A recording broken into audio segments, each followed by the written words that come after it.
Naomi pushed open the door to the home she had bought 5 years ago, the home where she had built a life with a man she thought would be her partner forever. The living room lights were on, which was strange because Trevor usually worked late on Tuesdays. She could hear voices coming from the kitchen. "Trevor?" she called out, setting down her laptop bag and rolling her small suitcase to the side.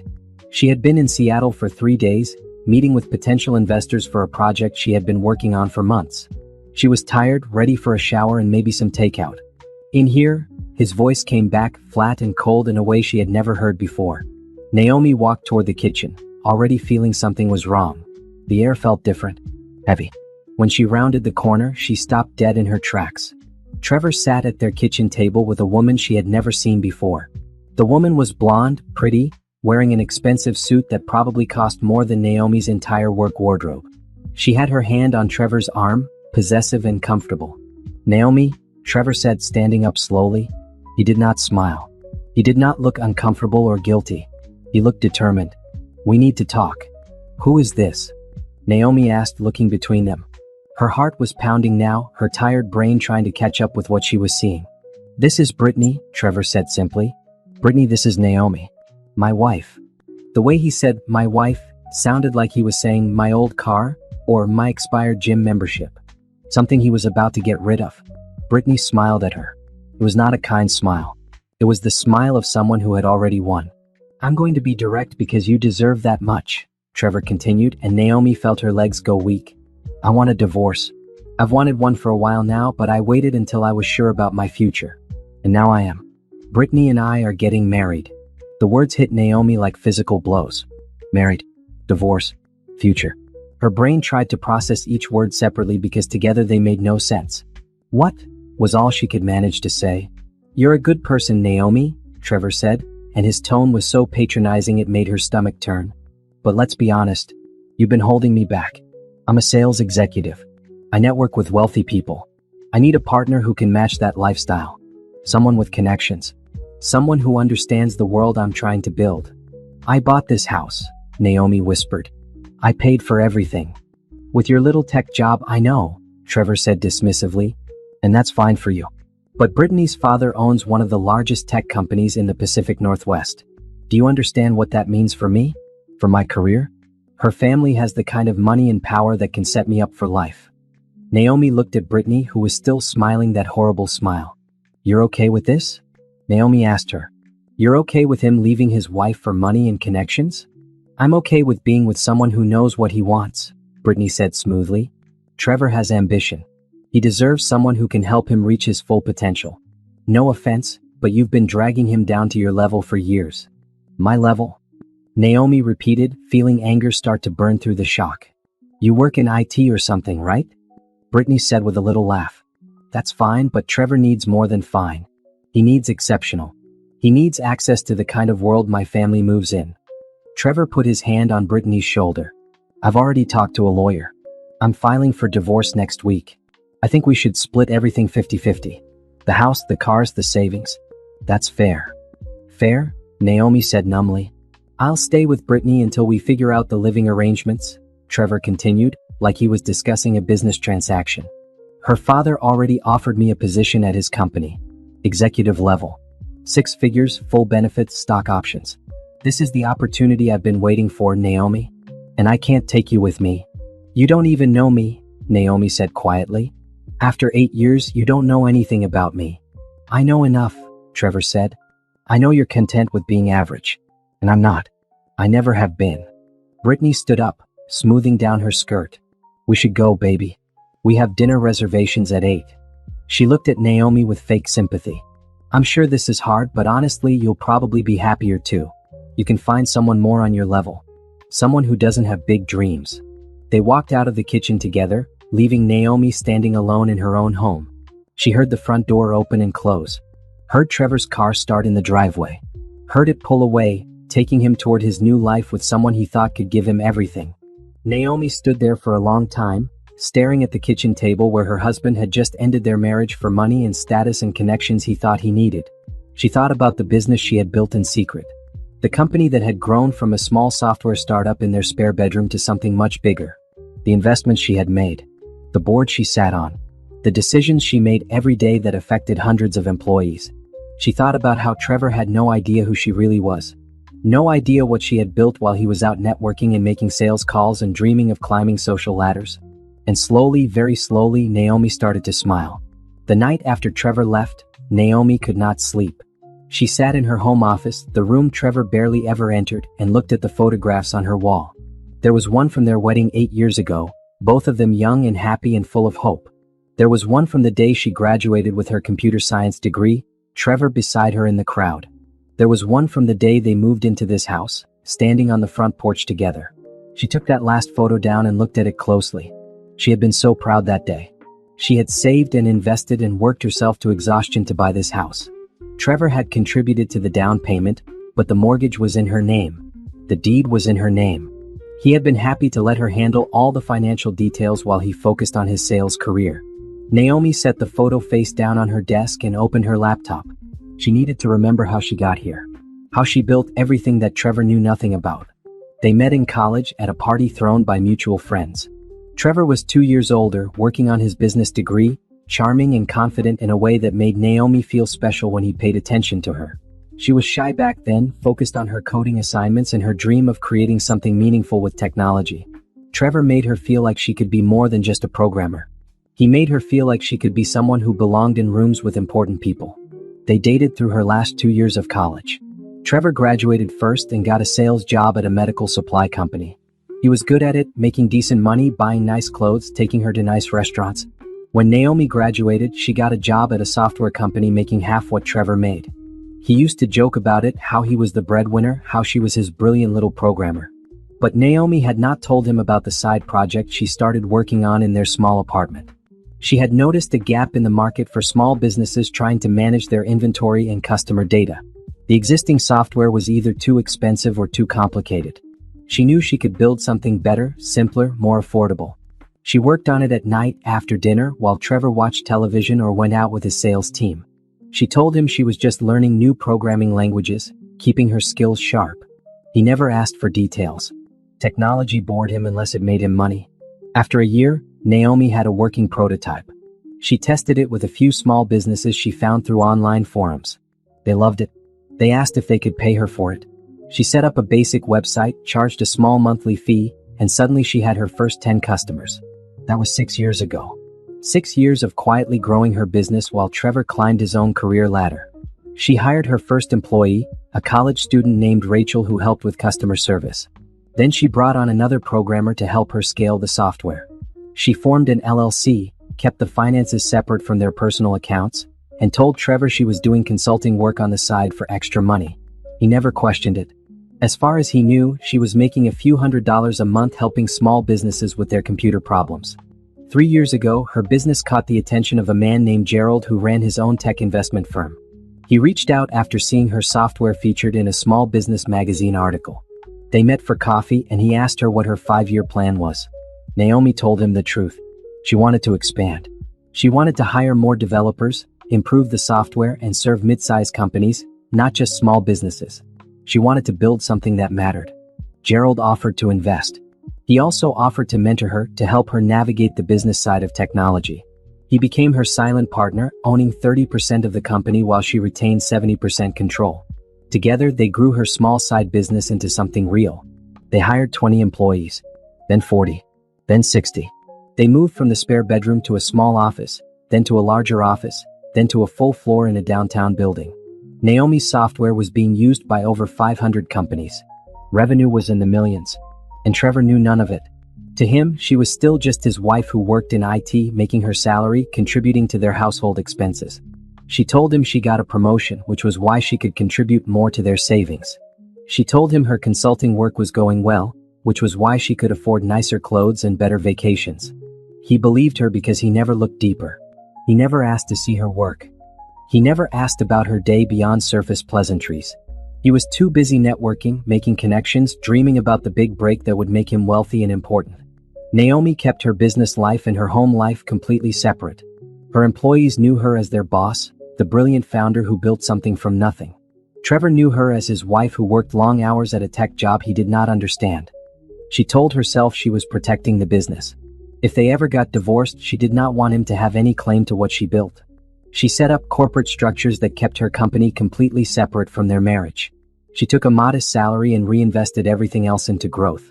But there was another reason she never told him, a reason she barely admitted to herself. She knew Trevor valued her for what she could give him, not for who she was. She knew he saw her as someone simple, someone safe, someone who would never outshine him. If he knew the truth about her success, about the company she built, about the wealth she was creating, everything would change. She had been right to hide it. Tonight proved that. The moment Trevor thought he found someone with more money, better connections, higher status, he threw her away like she meant nothing. Naomi closed her laptop and looked around her home office. This room was filled with awards Trevor never asked about, contracts he never read, plans for an empire he never knew existed. She had built all of this while married to a man who thought she was beneath him. Tomorrow she would call her lawyer and make sure the divorce went smoothly. She would give Trevor exactly what he asked for, half of their visible assets, the house, the cars, the savings account he knew about. She would let him think he won. And then, when the time was right, she would show him exactly who he had thrown away.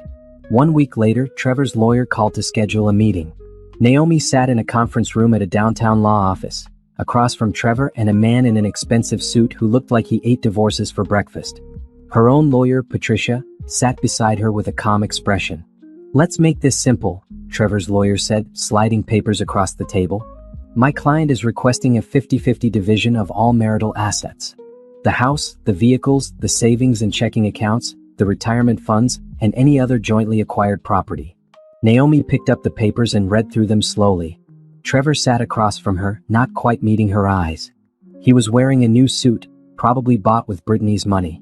His hair was freshly cut. He looked like he was already living his new life. "This seems fair," Naomi said quietly. Trevor's lawyer blinked, clearly surprised. "You're agreeing to the terms?" "Yes," Naomi said. She looked at Trevor directly. "I'll sign whatever you want. You can have the house. I'll buy something smaller. You can have your car, I'll keep mine. We'll split the savings account down the middle. I'm not going to fight you." Patricia touched her arm gently. They had already discussed this strategy. Naomi knew exactly what she was doing. "That's very reasonable," Trevor's lawyer said, though he sounded suspicious. Lawyers always were when things went too smoothly. "I just want this to be over," Naomi said, and that part was true. 8 years is a long time to be with someone. "I'm not going to drag this out and make it ugly. If you want to move on, then move on." Trevor finally looked at her. "I appreciate that, Naomi. I know this is hard, but you're handling it with class." She almost laughed. Plus, he was telling her she had class while he sat there with his divorce lawyer, days after walking out on their marriage. But she kept her face neutral, professional. "There is one thing," Patricia said, pulling out her own set of papers. "My client has significant assets that were acquired before the marriage or kept separate during the marriage. We need to ensure those are not part of the settlement." Trevor's lawyer frowned. "What assets?" "My client owns an LLC that she formed before the marriage," Patricia said smoothly. "She has investments, retirement accounts, and other holdings that are solely in her name and were never commingled with marital property. We're providing documentation to show these are separate assets not subject to division." "What LLC?" Trevor asked, looking at Naomi with confusion. "It's just a small consulting business," Naomi said, which was technically true. "I formed it years ago for tax purposes. It's not worth much." Patricia slid documents across the table showing the LLC formation, corporate structure, and a financial statement that showed modest assets. The statement was accurate but incomplete. It showed the company's value from 5 years ago, before the major growth, before Gerald's investment, before they scaled to hundreds of clients. Trevor's lawyer skimmed the documents. "This all looks in order. These assets are clearly separate property." "Good," Naomi said. "Then we're done." They spent another hour going through details. Trevor would keep the house but refinance to get Naomi's name off the mortgage. They would split their savings account, which had about $60,000 in it. They would each keep their own cars, their own retirement accounts from their jobs, their own personal property. Naomi signed every paper without hesitation. She watched Trevor sign his name with a little smile on his face, probably thinking about how he was about to marry into money and power, probably thinking he got everything he wanted. "I'll move out this weekend," Naomi said as they stood to leave. "I'll take my clothes and personal items. You can have the furniture and everything else." "You don't want to fight for the furniture?" Trevor asked, and she could hear the satisfaction in his voice. He thought she was giving up, rolling over, making it easy for him because she had no fight in her. "It's just furniture," Naomi said with a shrug. "I can buy new furniture." As they walked out of the conference room, Trevor stopped her in the hallway. Brittany was waiting for him by the elevators, scrolling through her phone. "I really do hope you find someone good," Trevor said, and he sounded almost sincere. "Someone who makes you happy. You deserve that." Naomi looked at him, this man she had loved for 8 years, this man who thought he knew her. "I'll be fine, Trevor. Don't worry about me. I just don't want you to be alone," he said. "I know you're not great at putting yourself out there. But there's someone out there for everyone, you know? Someone on your level." There was again. Your level. Like she was some common thing, some ordinary person who should be grateful for whatever scraps of affection came her way. "I'll keep that in mind," Naomi said, and walked toward the elevator where Brittany was waiting. She heard them talking as she pushed the button for the lobby. "That was easier than I thought," Trevor said to Brittany. "See? I told you she wouldn't fight," Brittany replied. "Girls like that never do. They just accept what they're given and move on." The elevator doors closed before Naomi could hear more. She rode down to the lobby with Patricia, neither of them speaking until they were outside on the sidewalk. "That went well," Patricia said with a small smile. "He has no idea what he just walked away from." "Not yet," Naomi agreed. "But he will." She spent the weekend packing. She took her clothes, her books, her laptop, and the contents of her home office. She left everything else. The furniture they bought together, the kitchen supplies, the decorations, the television, all of it. She packed it all into her car and a small moving truck, and by Sunday evening she was standing in an empty apartment she had rented across town. It was smaller than the house. 1 bedroom, 1 bathroom, a living room and kitchen combination. But it was hers, only hers, and when she closed the door behind her, she felt lighter than she had in years. Her phone buzzed with a text from Gerald. "Heard the divorce is moving forward. You okay?" She typed back, "Better than okay. Phase 1 complete." He responded with a thumbs up emoji and, "Ready for phase 2? Naomi looked around her small, empty apartment. She thought about Trevor in their old house with Brittany, probably celebrating his freedom, probably planning his new life and his new job at what he thought was his father-in-law's company. "Ready?" she typed back. 2 months after signing the divorce papers, Naomi settled into her new life. The apartment that felt empty at first now felt like home. She bought simple furniture from online stores, hung up her favorite photos, and set up her home office in the corner of the living room. Everything was neat, organized, and entirely hers. She threw herself into work with an intensity that surprised even her. Every morning she woke up at 6, made coffee in her small kitchen, and was at her desk by 7. She attended virtual meetings with clients, reviewed code with her development team, and worked with Gerald on their expansion plans. Her company was about to take a major leap forward.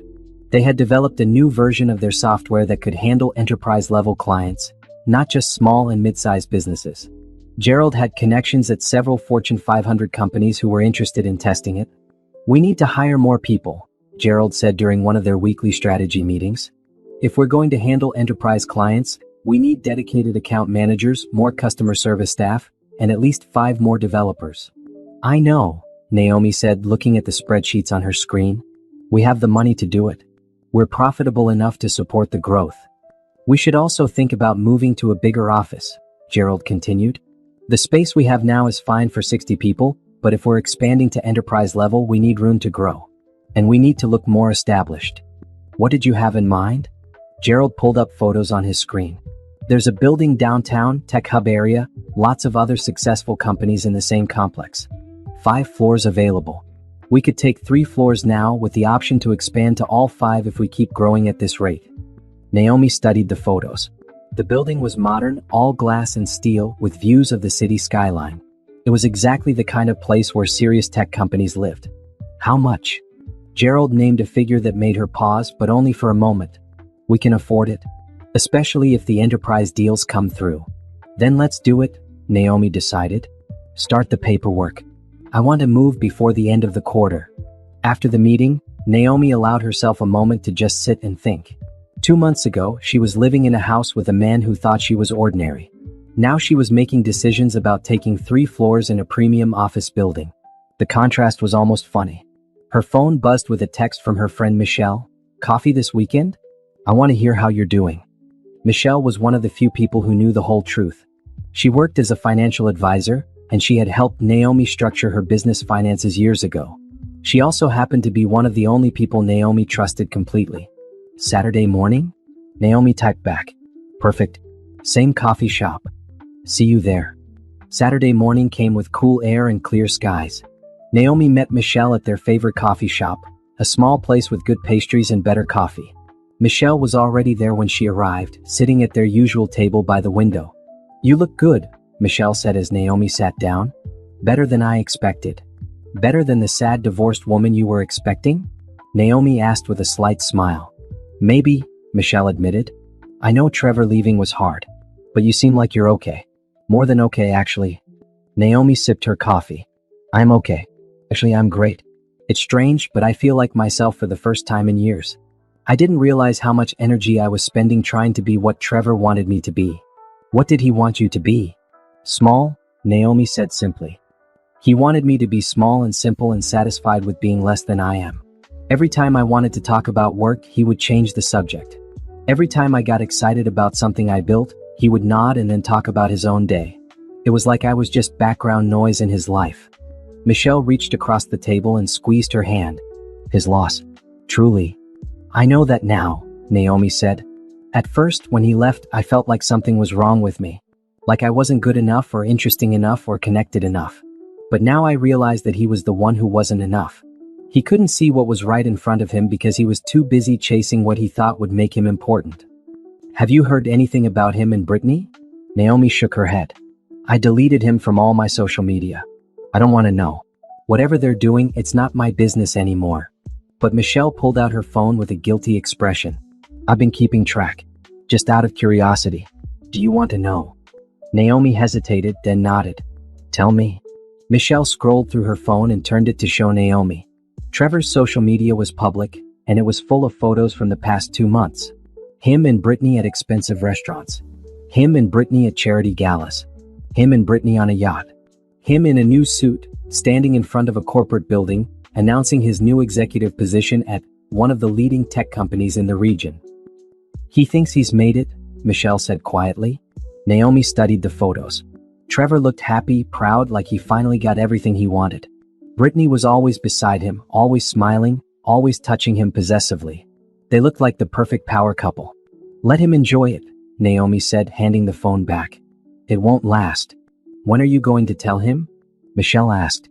Soon, Naomi said. Very soon. We're moving to the new office building next month. We're onboarding our first enterprise clients.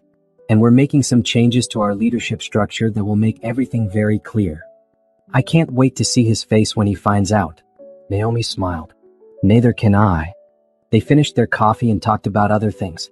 Michelle was dating someone new, a lawyer who actually listened when she talked. Naomi told her about her plans for the company, her excitement about the expansion, her vision for where they could be in 5 years. What about you? Michelle asked as they were leaving. Are you dating anyone? Naomi shook her head.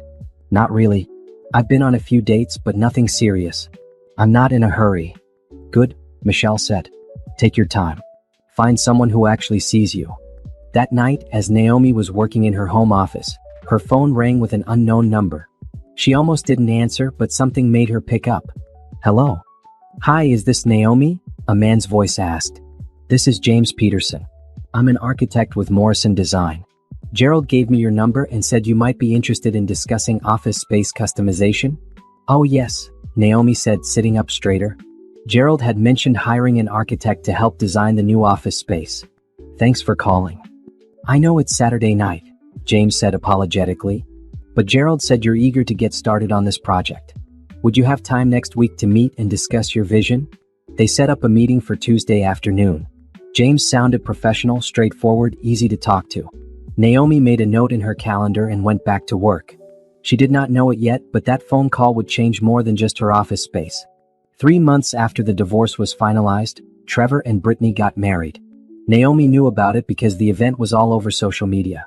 The wedding took place at an expensive venue with hundreds of guests, elaborate flower arrangements, and a live band.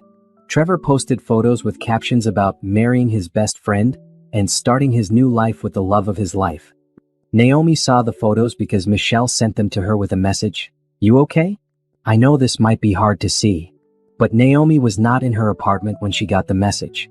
She was at the new office building working late on a Saturday night because she chose to, not because she had to. Her company had moved in 2 weeks ago, and the space was beautiful. 3 floors of open workspace, private offices, conference rooms, and a break room with a view of the city that made everyone stop and stare the first time they saw it. James had done an incredible job with the design. He understood immediately what she wanted. Professional but warm, modern but comfortable, a space that made people want to work there. They had spent hours going over plans, and somewhere during those hours, they had started talking about more than just office design. James was different from Trevor in every way. He listened when Naomi talked about her company, asked intelligent questions, and seemed genuinely impressed by what she had built. He was kind without being weak, confident without being arrogant. He made her laugh, which was something she had not done enough of in the past few years. They had been on 5 dates so far. Nothing serious yet, but something that felt like it could become serious if they both wanted it to. "I'm fine," Naomi texted back to Michelle. "Actually, I'm glad he's happy. Makes what's coming next even better." "When?" Michelle asked. "Monday," Naomi replied. "Trevor starts his new job on Monday." She set down her phone and looked around the executive office that James had designed for her. Floor-to-ceiling windows, a desk made of reclaimed wood, bookshelves filled with coding manuals and business books, and on the wall, her framed degrees and the awards her company had won over the past few years. Gerald knocked on her open door. "Working late?" "Just getting ready for Monday," Naomi said. "Is everything set?" "Everything's set," Gerald confirmed. He came into her office and sat in one of the chairs across from her desk. "Trevor will arrive at 9 for orientation. HR will bring him to the conference room for his first meeting. The entire executive team will be there." "Including me," Naomi said. "Including you," Gerald agreed. "Are you nervous?" "Not even a little bit," Naomi said honestly. "I've been waiting for this moment for months." "I'm ready," Gerald smiled. He has no idea what's about to hit him. That's what makes it perfect. They sat in comfortable silence for a moment. Gerald had become more than just a business partner over the years. He was a mentor, a friend, someone who believed in her when she was just a programmer with an idea. "You know," Gerald said, "I never liked Trevor, even before all this. I met him a few times at your company parties, and there was always something off about him. The way he talked about you, like you were some hobby he had instead of his partner." "Why didn't you say anything?" "Because it wasn't my place," Gerald said. "And because I knew you were smart enough to figure it out eventually. I just didn't think it would happen this way." "Me neither," Naomi admitted. "I thought we would grow old together. I thought he loved me. But looking back, I don't think he ever really saw me. He saw what he wanted me to be, and when someone else offered him something better, he left." "His mistake. His very expensive mistake," Naomi said with a slight smile. They talked for a few more minutes about Monday's meeting, about the new clients they were bringing on, about the future of the company. Then Gerald left, and Naomi sat alone in her office, looking out at the city lights. Her phone buzzed with a text from James. "Hope you're not working too late. Remember, even bosses need sleep." She smiled and typed back, "Just finishing up. How was your weekend?" "Good. Finished up a project that's been taking forever. Free for dinner this week?" "Wednesday," she suggested. "Perfect. I'll pick you up at 7. Naomi set down her phone and took one more look at the photos Michelle had sent her. Trevor in his expensive suit, Brittany in her designer wedding dress, both of them smiling like they had won the lottery. They looked so happy, so confident, so sure that they had made all the right choices. Tomorrow was Sunday. Trevor and Brittany were probably on their honeymoon somewhere expensive and beautiful. They were probably lying by a pool or exploring a new city, completely unaware that their perfect new life was about to fall apart. Naomi shut down her computer and gathered her things. She took the elevator down to the parking garage and drove home to her small apartment. She made herself dinner, took a long shower, and went to bed early because she wanted to be rested for Monday. Monday morning would change everything. Monday morning, Trevor would walk into his new job expecting to start his new life as an executive at a major tech company. Monday morning, he would find out exactly who owned that company. And Monday morning, Naomi would finally get to see his face when he realized what he had thrown away. Monday morning arrived cold and bright. Naomi woke up at 6, went for a short run, showered, and dressed carefully in a navy suit that she had bought specifically for this day. She wanted to look professional, powerful, like the CEO she had become.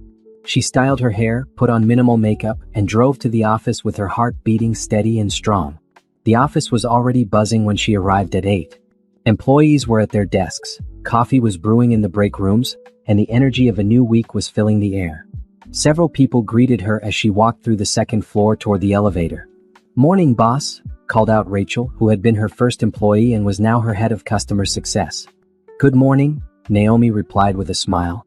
She took the elevator to the third floor, where the executive offices were located.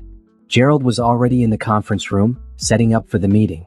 The room had a long table with chairs on both sides and a screen on the wall for presentations.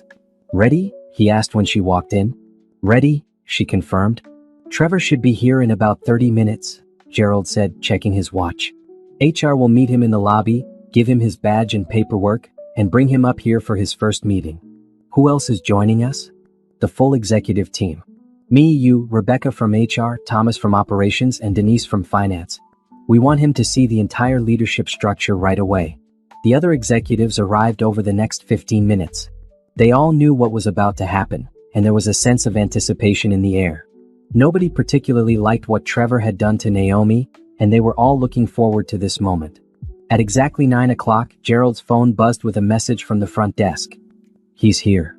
Naomi sat at the head of the conference table. Gerald sat to her right. The other executives filled in the remaining seats. They could hear voices in the hallway, the HR manager showing Trevor around, explaining office layouts and procedures. The voices got closer. The conference room door opened, and Trevor walked in. He was wearing a new suit, probably bought for his first day.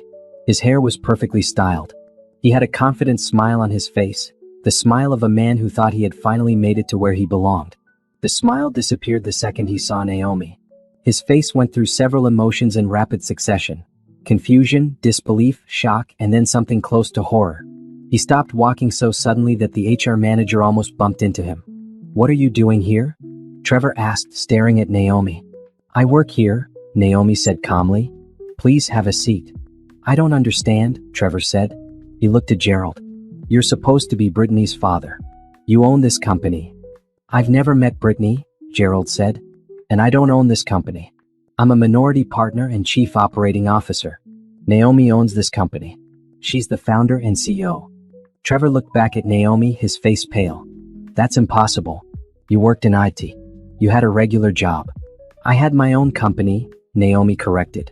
"The one I built from nothing while you were focused on climbing other people's ladders.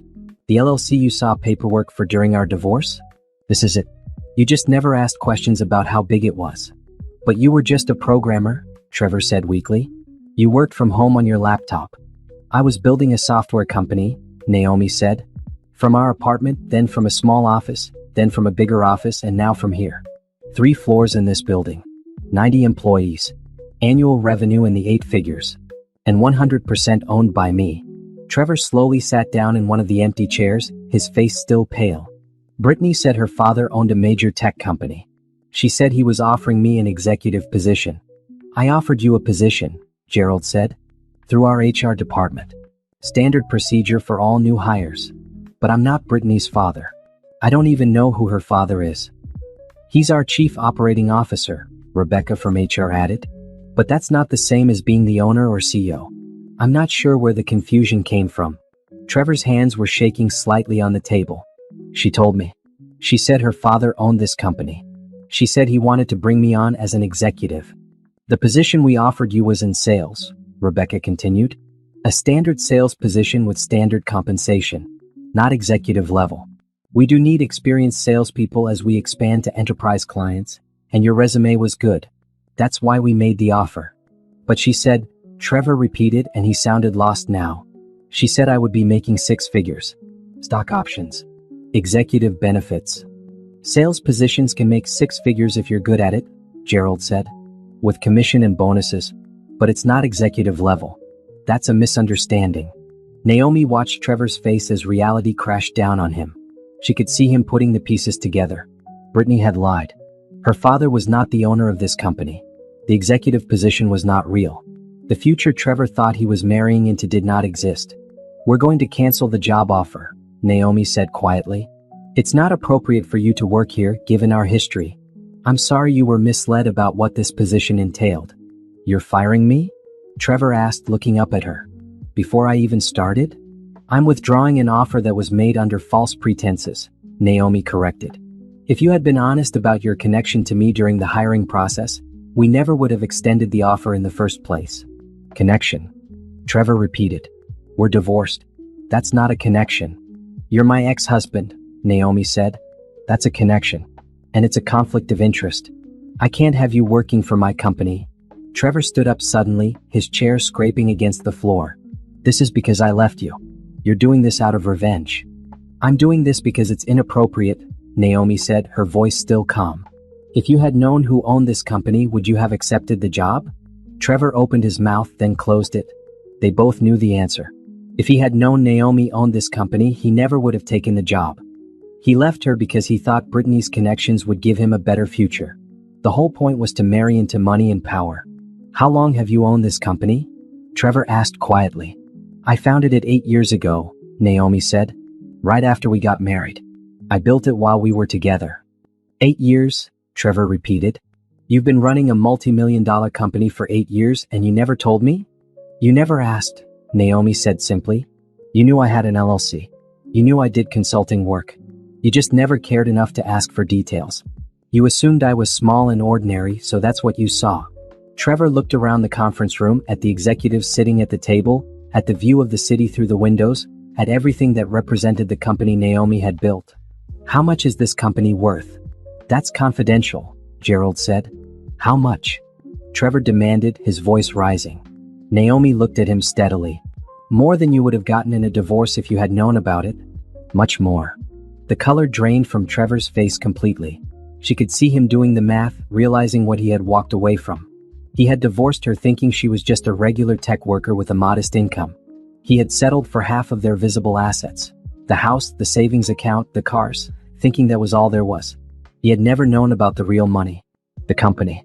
The investments. The wealth that Naomi had carefully kept separate and hidden. You let me think you were poor, Trevor said, and there was anger in his voice now. I let you think what you wanted to think, Naomi corrected. I never lied. I just never told you how successful my business had become. You made assumptions and I didn't correct them. Because you were planning this, Trevor accused. You were planning to divorce me and keep everything. No, Naomi said firmly. I built this company to protect myself, but I never planned to leave you. You're the one who left me, Trevor. You're the one who walked out on our marriage because you thought you found someone with better connections. You're the one who chose money and status over the person who actually loved you. Trevor grabbed the edge of the table, and for a moment Naomi thought he might flip it over. But instead, he just stood there, breathing hard, looking at her with a mixture of rage and desperation. I need this job, he said finally. Brittany's father doesn't actually have a company. She lied to me. We spent everything on the wedding. I quit my old job. I need this. That's not my problem, Naomi said quietly. You made your choices, Trevor. You have to live with them. Rebecca stood up. I'll show you out, Mr. Collins. Trevor looked at Naomi one more time. You're really not going to help me? No, Naomi said. I'm really not. He walked out of the conference room with Rebecca, his shoulders slumped, his confident stride gone. Naomi watched him go, feeling nothing but relief. Gerald leaned back in his chair. That went well. He's going to tell Brittany, Denise said. And Brittany's going to realize she married someone with no money and no prospects. Not my problem, Naomi said, echoing her own words. They made their choices. She stood up and looked at her executive team. Thank you all for being here. I know this was personal, but I appreciate your support. You deserved this moment, Thomas said. After what he did to you. Naomi smiled. Maybe. But honestly, this company isn't about him. It was never about him. This is about what I built, what we all built together. He was just a reminder that I don't need anyone who doesn't see my value. The meeting ended and everyone went back to their offices. Naomi sat alone in the conference room for a few minutes, looking out at the city. Her phone buzzed with a text from James. How did it go? She typed back, perfect. Absolutely perfect. Want to talk about it over dinner tonight instead of Wednesday? Yes, Naomi replied. Definitely yes. She put her phone away and went back to work. There were clients to call, projects to manage, and a company to run. Trevor was already fading into her past, a lesson learned, a chapter closed. And for the first time in a long time, Naomi felt completely at peace. Trevor sat in his car in the parking garage for 20 minutes, unable to move. His hands were still shaking. His mind kept replaying the scene in the conference room. Naomi at the head of the table, Gerald beside her, the entire executive team looking at him like he was something small and insignificant. She owned a company. A real company. A successful company. And he had never known. Finally, he started the car and drove back to the house. His house now, the one Naomi had given him in the divorce. When he pulled into the driveway, Brittany's car was there. She was supposed to be at work, but maybe she had taken the day off after their honeymoon. He walked into the house and found her in the living room, still in her pajamas, watching television. "Hey baby," she said with a smile. "How was your first day at work?" Trevor stood in the doorway looking at her. "Your father doesn't own that company." The smile disappeared from Brittany's face. "What?" "The company where I was supposed to start working today," Trevor said slowly. "Your father doesn't own it. He's not the CEO. He's not even a major partner." Brittany stood up. "What are you talking about?" "Of course he does." "No," Trevor said. "He doesn't. Naomi owns it. My ex-wife. She's the founder and CEO. Your father is the chief operating officer, which is not the same thing. Why did you lie to me?" Brittany's face went pale. "I didn't lie. You told me your father owned one of the largest tech companies in the region," Trevor interrupted. "You told me he was going to give me an executive position. You told me you came from money and connections. Was any of that true?" "My father has an important position," Brittany said defensively. "He's the COO. That's executive level. But he doesn't own the company," Trevor pressed. "And the job he helped arrange for me wasn't an executive position. It was a regular sales job. And now I don't even have that because they withdrew the offer." "They can't do that," Brittany said, but she sounded uncertain now. "They just did," Trevor said. "Because I failed to disclose that I was married to the CEO. Which I didn't know I was because you lied to me about who owned the company." Brittany wrapped her arms around herself. "I didn't think it mattered. My father works there. That's still a good connection." "It matters because I left my wife thinking I was marrying into money and power," Trevor said, his voice rising. "I divorced Naomi because you told me your family could give me the future I deserved. But it turns out Naomi had that future all along and I threw it away for nothing." "For nothing?" Brittany repeated, her voice sharp now. "Is that what I am to you? Nothing?" "You lied to me," Trevor said. "About everything. Your father's position, the job, the connections. What else did you lie about?" "I stretched the truth a little," Brittany admitted. "But lots of people do that. I wanted you to see me as someone important. Someone worth your time." "By making me leave my wife?" Trevor asked. "By making me think I was trading up when I was actually throwing away something real?" "Something real." Brittany laughed bitterly. "You didn't love Naomi. You told me yourself she was boring. You said she had no ambition, no social skills, no idea how to network or be the kind of partner you needed. Because I didn't know who she really was," Trevor said quietly. "I thought she was just a programmer with a regular job. But she built a company worth millions. While we were married. While I was complaining about her being boring and ordinary. She was building an empire and I never even noticed." Brittany sat down on the couch, her face hard. "So what now? You want to go crawling back to her? Good luck with that. I'm sure she'll be thrilled to take back the man who left her for another woman." "I don't know what I want," Trevor said. "I just know that I quit my job, spent all my savings on our wedding, and now I'm unemployed with no prospects." "Get another job," Brittany said coldly. "You're a salesman. That's what you do." "At the salary level I was at before?" Trevor asked. "Sure. I can find another sales job. But it won't be executive level. It won't be 6 figures. It'll be starting over from scratch. And I'll be doing it while living in a house I can barely afford and married to someone who lied to me about everything." Brittany stood up, her face flushed with anger. "Don't put this all on me. You wanted to marry me because you thought I could make you important. You used me just as much as you're accusing me of using you." She was right and Trevor knew it. He had pursued Brittany because she represented what he wanted. Wealth, status, connections to powerful people. He had convinced himself that he loved her, but really, he had loved what he thought she could give him. "Where are you going?" Trevor asked as Brittany grabbed her purse and keys. "Out," she said. "I need to think." She slammed the door behind her, and Trevor heard her car start and pull out of the driveway. He stood alone in the living room of the house Naomi had bought, surrounded by the furniture she had left behind, and felt the weight of his mistakes crushing down on him. He pulled out his phone and found Naomi's number. He typed out a message. "I'm sorry. I was wrong about everything. Can we talk?"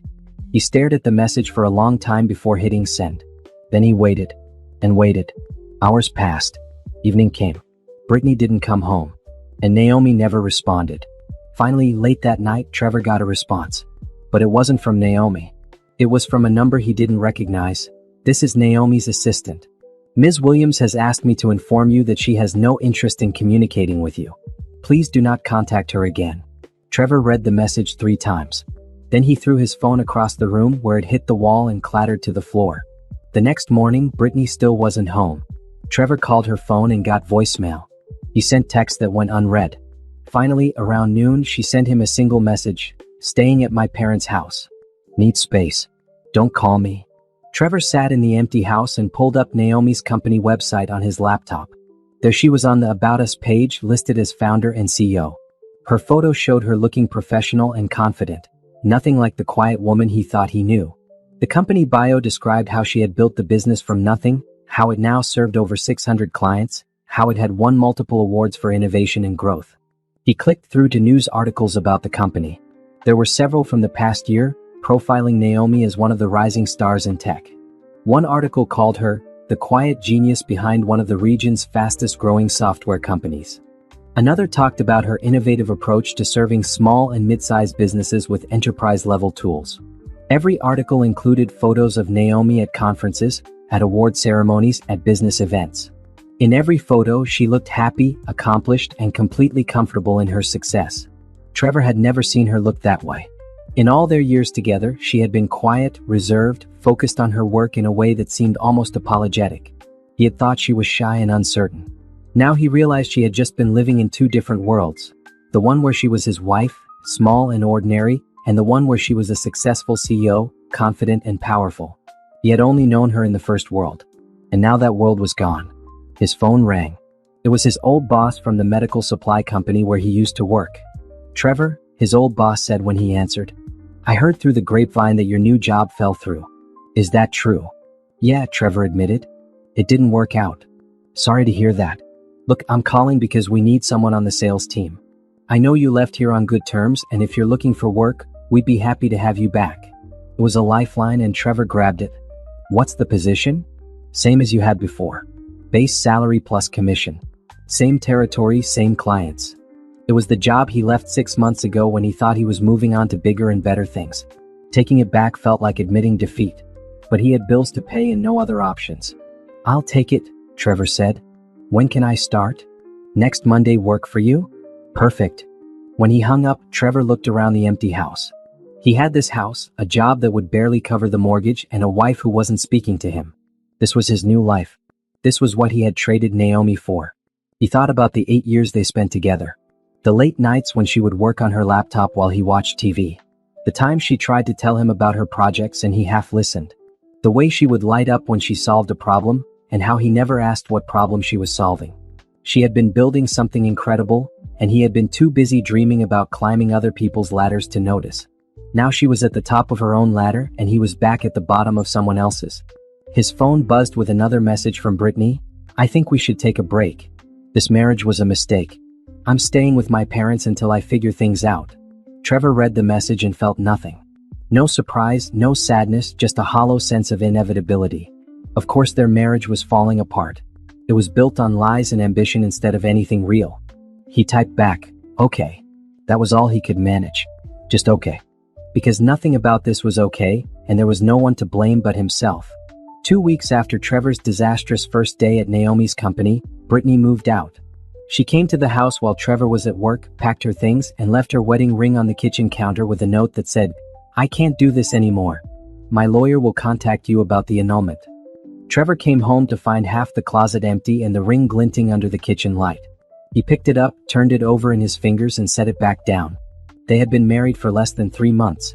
The ring had cost him $5,000 that he didn't have anymore. He called Brittany's phone. She didn't answer. He sent texts asking her to at least talk to him. The texts went unread. Finally, he got a message from her lawyer. "Ms. Brittany Foster has retained legal representation regarding the annulment of her marriage. Please direct all communication through this office." Trevor looked up annulment laws on his phone. Turns out, fraud was grounds for annulment in their state. If Brittany could prove she married him based on false pretenses, she could end the marriage like it never existed. And given that her lies about her father's company were what brought them together in the first place, she probably could prove that. He should have been angry. He should have fought back. But he was too tired. He signed the paperwork when it arrived and sent it back. Within 6 weeks, his marriage was legally void like it had never happened. Work at his old company was exactly as he remembered it. Long days making sales calls, trying to convince doctors' offices to buy medical supplies, competing with a dozen other salespeople for the same accounts. His boss was understanding but distant. His coworkers were polite but clearly uncomfortable. Everyone knew he had left for something better and come crawling back. Everyone knew his marriage had fallen apart. Trevor went through the motions. He made his calls, filed his reports, attended his meetings. He hit his numbers because he was good at sales, even when his personal life was a disaster. But the confidence was gone. The ambition that used to drive him felt empty now. He started seeing news about Naomi's company everywhere. They were growing fast, signing major clients, getting featured in business magazines. One article announced they were preparing to go public within the next year. Another article estimated the company's value in the hundreds of millions. Trevor did the math in his head one night, sitting alone in his house with a beer. If he had stayed married to Naomi, if he had known about her success, if he had supported her instead of dismissing her, he would have been part of that. Not legally, since she had kept the company separate, but they would have been partners. He had a job that paid $50,000 a year, a house he could barely afford, and nothing else. He tried to reach out to Naomi one more time, sending an email to her company address. I know you don't want to hear from me, but I need you to know I'm sorry. I was wrong about everything. I didn't see what was right in front of me, and I lost the best thing in my life. I don't expect you to forgive me. I just wanted you to know. He got an automated response. This email address does not accept external messages. Please contact our customer service team if you need assistance. She had blocked him. Completely and professionally. Trevor heard through mutual friends that Naomi was dating someone. An architect. Someone successful and kind who treated her well. The friends who told him this were careful not to sound too happy about it, but he could tell they were. They had liked Naomi. They thought Trevor was an idiot for leaving her. They were right.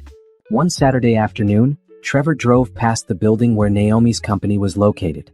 He parked across the street and just looked at it for a while.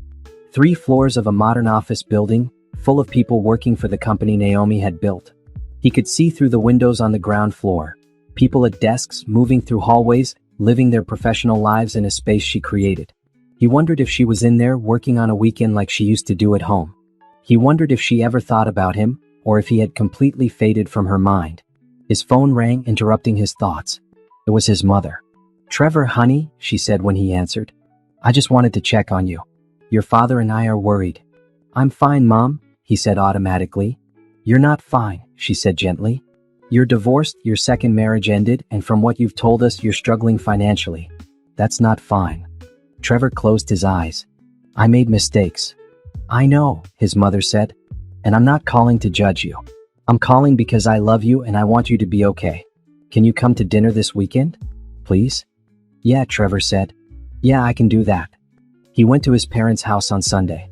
They lived in a modest home in the suburbs, the same house Trevor grew up in.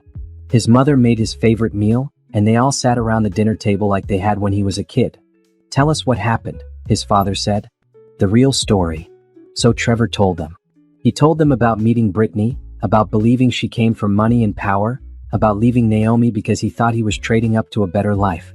He told them about walking into that conference room and seeing Naomi at the head of the table, realizing she had built an empire while he was chasing dreams of climbing someone else's ladder.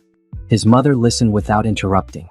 His father's face got more disappointed with every word. You left your wife because you thought someone else had more money? His father said finally. That's what you're telling us? Yes, Trevor admitted.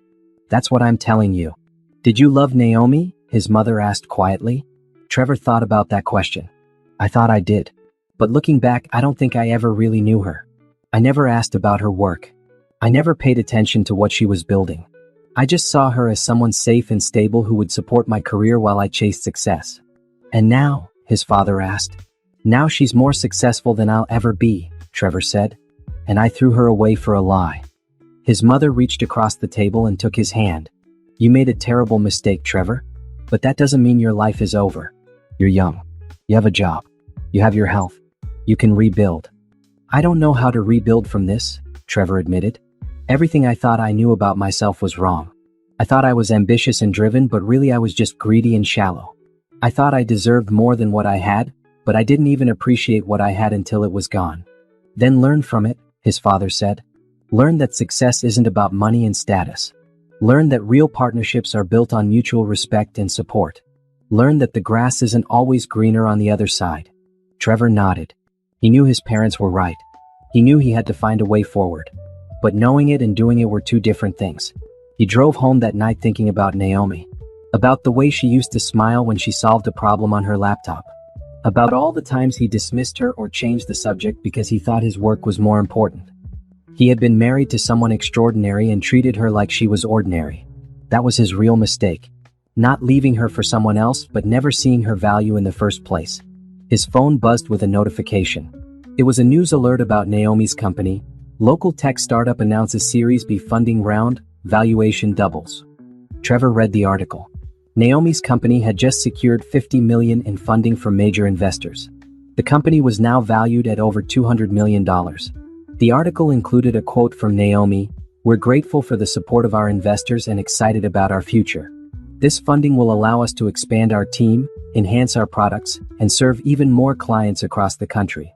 There was a photo of her at a press conference, looking confident and professional, every inch the successful CEO she had become. Trevor saved the article to his phone. He wasn't sure why. Maybe as a reminder of what he lost. Maybe as motivation to become someone better. Maybe just because seeing her success made him feel something other than the numbness that had settled over his life. Whatever the reason, he kept the article.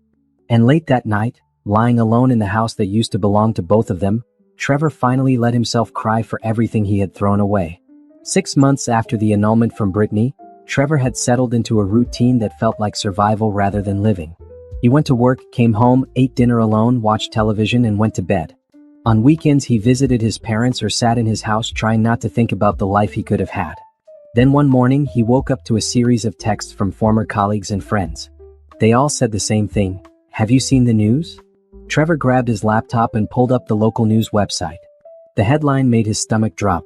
Tech company files lawsuit against former employee for misrepresentation and fraud. He read the article with growing horror. Naomi's company was suing Brittany for falsely claiming connections to the company's ownership and using those false claims to gain personal advantage.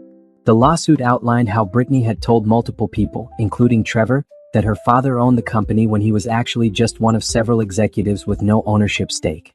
The company was claiming that Brittany's actions had damaged their reputation and created confusion in the business community. They were seeking damages and a public retraction of her false claims. The article included a statement from the company's legal team. "We take fraud and misrepresentation seriously.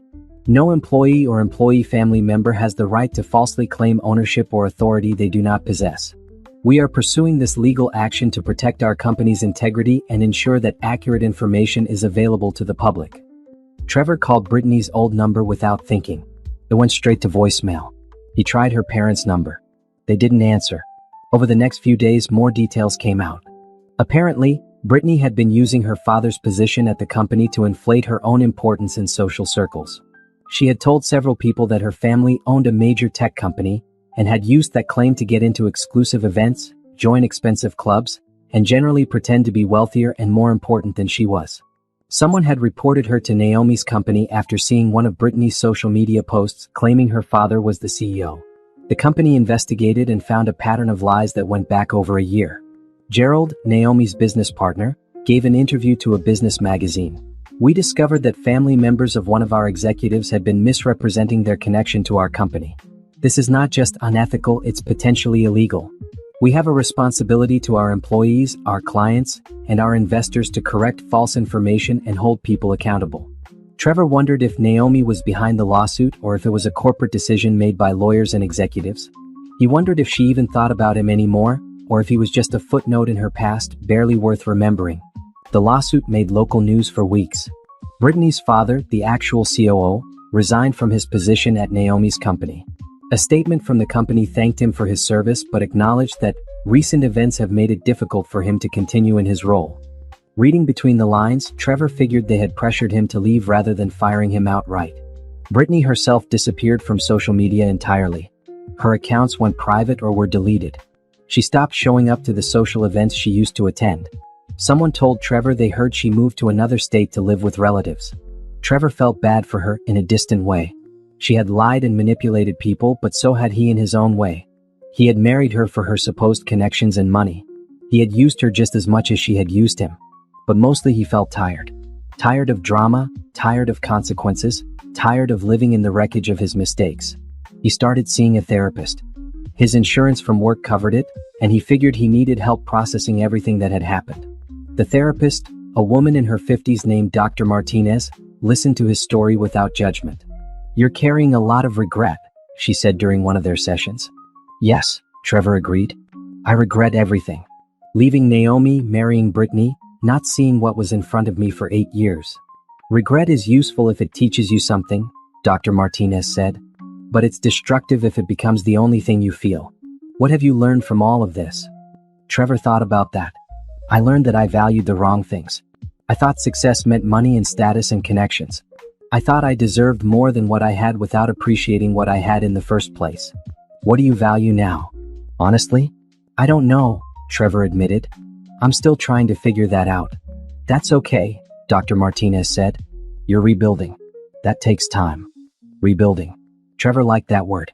It implied that something new could be built, even after everything fell apart. He started making small changes. He joined a gym and started working out in the mornings before work. He reconnected with old friends he had lost touch with during his marriage to Brittany. He volunteered at a community center on weekends, helping low-income families with financial planning. The work at the community center surprised him. He was good at it. He could take his sales skills, understanding people, finding solutions, making things work, and use them to actually help people instead of just making money. One of the people he helped was a single mother named Angela who was trying to start a small business selling homemade skincare products. She had the products, the passion, and the drive, but she had no idea how to handle the business side.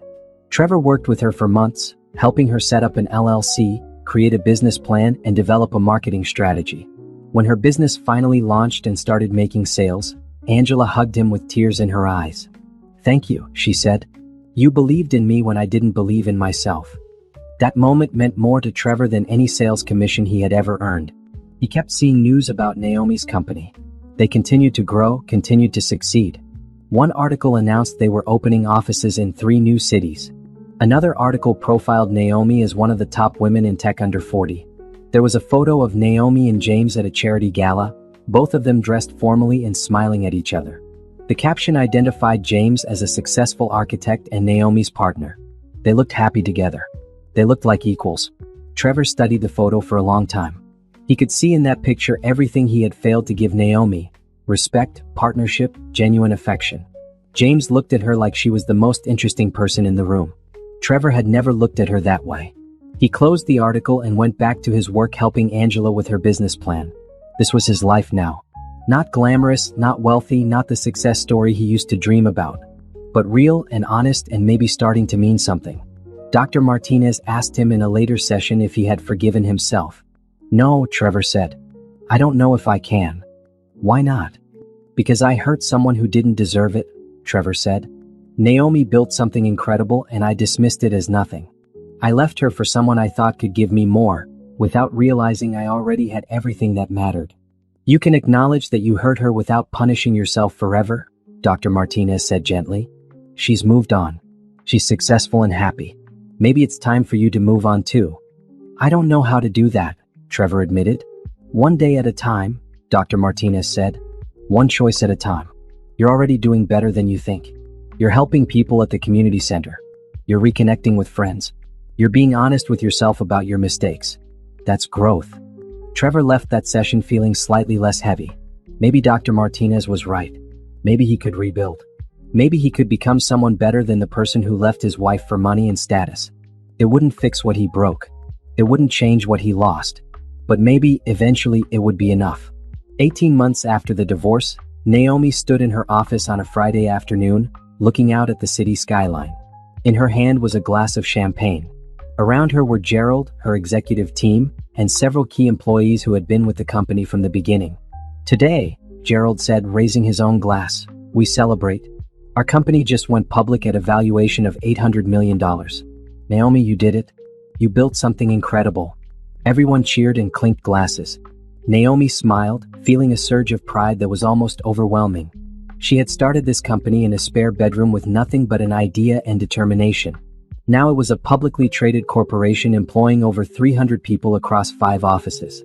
"I didn't do it alone," Naomi said, her voice carrying across the room. "Every person in this room helped build this company. Every late night, every problem solved, every client served, we did that together. This success belongs to all of us." More cheers, more champagne, more celebration. After a while, people started filtering out, heading to the planned party at a downtown restaurant. Gerald lingered behind with Naomi. "How does it feel?" he asked. "Surreal," Naomi admitted. "Good but surreal. 2 years ago I was married to someone who thought I was ordinary. Now I'm standing here as the CEO of a publicly traded company. It's a lot to process." "You were never ordinary," Gerald said. "Trevor was just too blind to see it." "Maybe," Naomi said. "Or maybe I needed him to leave so I could fully become who I was meant to be. I don't know. Either way, I'm grateful for where I ended up." Her phone buzzed with a text from James. "Congratulations, brilliant woman. I'm so proud of you. Can't wait to celebrate properly tonight." Naomi smiled at the message. James had been at the stock exchange that morning when the company went public, standing beside her and cheering louder than anyone else. He had never been intimidated by her success. If anything, he loved it. He loved watching her work, hearing about her challenges, celebrating her victories. They had been together for over a year now, taking things slow but steady. He respected her independence and her work. He had his own successful architecture firm, so he understood the demands of building a business. They were partners in the truest sense, supporting each other without either one trying to outshine or diminish the other. "You should go," Gerald said, interrupting her thoughts. "Enjoy your night. You earned this." Naomi gathered her things and headed down to the parking garage. As she walked to her car, she thought about how much had changed. New office, new relationship, new life. Everything was different now, and all of it was better. She drove to the restaurant where the celebration party was being held. The place was packed with her employees, investors, friends, and James.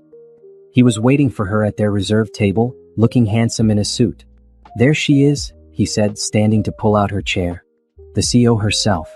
"Stop," Naomi said, laughing. "You're going to make me blush." "Good," James said, kissing her cheek. "You should blush. You accomplished something amazing today." They ate dinner surrounded by people who genuinely cared about Naomi and her success. No one was there because they wanted something from her. No one was trying to use her connections or her money. They were just happy for her. Michelle was there, sitting across from them with her lawyer boyfriend. "I'm so proud of you," Michelle said, reaching across the table to squeeze Naomi's hand. "I knew you'd make it here eventually, but watching it actually happen is incredible." "Thank you for always believing in me," Naomi said. "Even when I didn't believe in myself." "Always," Michelle promised. Later that night, after the party wound down, Naomi and James went for a walk along the waterfront. The city lights reflected off the water, and the air was cool and fresh. They walked in comfortable silence for a while, just enjoying being together. "Can I tell you something?" James said eventually. "Of course."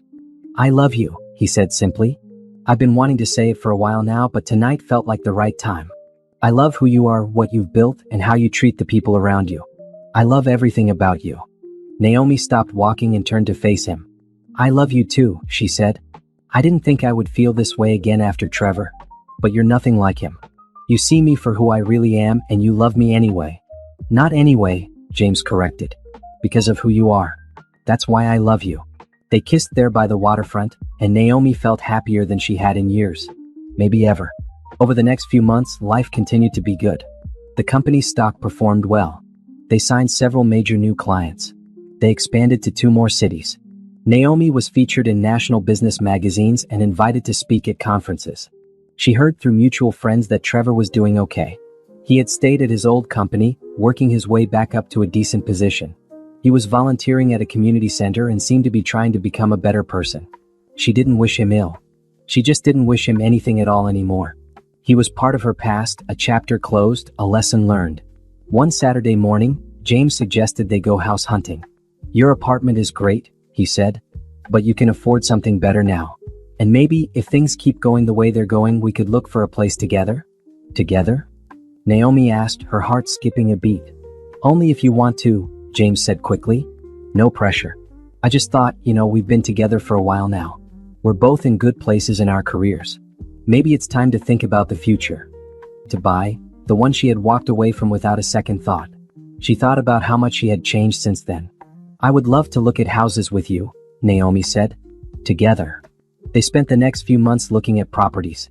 Nothing felt quite right until they found a modern house in a quiet neighborhood, with big windows and an open floor plan and a yard perfect for the dog they talked about getting someday. This is it, Naomi said the moment she walked in. This is home. James agreed and they put in an offer that same day. The offer was accepted and 2 months later they moved in together. Naomi stood in the living room of their new house, surrounded by boxes and furniture and possibilities. James came up behind her and wrapped his arms around her waist. Happy? He asked. So happy, Naomi said, and she meant it. I didn't know I could feel this way. Content and excited at the same time. That's how it's supposed to feel, James said. Building a life with someone who actually sees you. Later that evening, after they had unpacked enough to be functional, they sat on their new couch and ordered pizza. They talked about their plans for the house, for their future, for everything they wanted to build together. Naomi's phone buzzed with a message from Rachel. Saw the news about the new office in Austin. We're crushing it, boss. Hope you're enjoying your weekend. Naomi smiled and typed back, thanks. Enjoy yours too. She set the phone down and looked at James. You know what's funny? 2 years ago, I thought my life was falling apart. My husband left me, my marriage ended, and I felt like I had failed at everything. And now? James asked. Now I realized that my life was actually just beginning, Naomi said. Everything that happened pushed me to finally live as my full self instead of hiding parts of me away. I get to run a company I built. I get to be with someone who loves me for who I really am. I get to wake up every morning excited about my life. You deserve all of it, James said. Every bit of success, every bit of happiness. You earned it. Naomi leaned against him, feeling safe and loved and seen. She thought about the girl she had been in college, dreaming of building something meaningful with technology.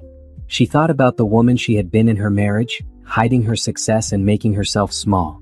And she thought about the woman she was now, confident and accomplished and finally free. Thank you, she said to James. For what? For seeing me, Naomi said simply. Really seeing me. Always, James promised and kissed the top of her head. They sat there together in their new house, surrounded by the life they were building, and Naomi felt complete. Not because of James, but because she had finally found herself. The relationship was just the beautiful addition to a life she had built on her own terms. 6 months later, Naomi sat in her office reading an email from a young woman who had just started her own tech company.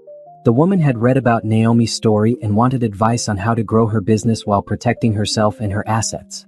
Naomi wrote back with detailed advice, sharing the lessons she had learned the hard way. She told the woman to trust her instincts, protect her work, and never make herself smaller to make someone else comfortable. Build your empire, Naomi wrote, and never apologize for your success. The right people will celebrate it with you. The wrong people will leave. Let them. She hit send and returned to her work, running the company she built, planning her future with James, and living the life she always deserved. Trevor had once told her she was holding him back. But the truth was she had been the one held back by a man who couldn't see her value. Now finally free, she soared.